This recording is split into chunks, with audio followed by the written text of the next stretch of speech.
5 idées d'activités que tu peux faire lors de ta soirée pyjama et que tu pourras aussi faire pendant ta soirée de mariage. C'est un 2 en 1. Alors reste jusqu'à la fin. Si on va être à la fois sportif et un peu intellect, première des choses, ça sera la chaise. Oui, on est tous d'accord qu'on a joué au jeu de la chaise et ça a toujours été fun. C'est vrai que parfois, ceux qui ne sont pas fair play vont un peu se vexer, mais bon.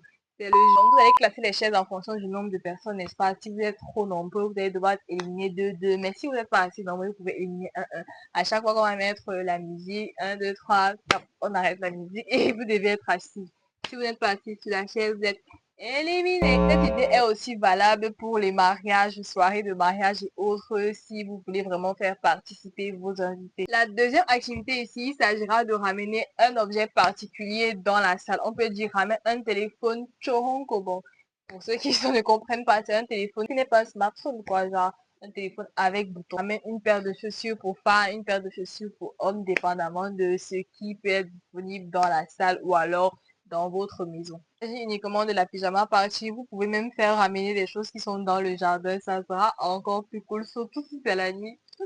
Ça fait mode soirée pyjama et Halloween. La troisième des choses ici, ça sera peut-être, si c'est un mariage, vous pouvez donner les noms par table. Ou alors, si vous êtes juste dans une soirée pyjama et tout, vous pouvez faire une soirée en mode chacun aura un chiffre. C'est-à-dire, on peut dire, soit c'est banana 1, l'autre c'est banana 2, ainsi de suite.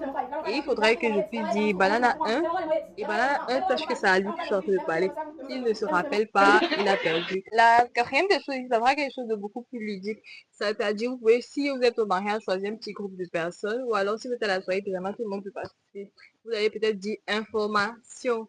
Et vous devrez donner tous des mots qui vont dans le sens, c'est-à-dire information, donation, mention, communication. Moi, j'ai déjà perdu. La cinquième et dernière chose ici, on a dit qu'on devait être en mouvement, ça sera de faire une, deux, trois, quatre, soleil.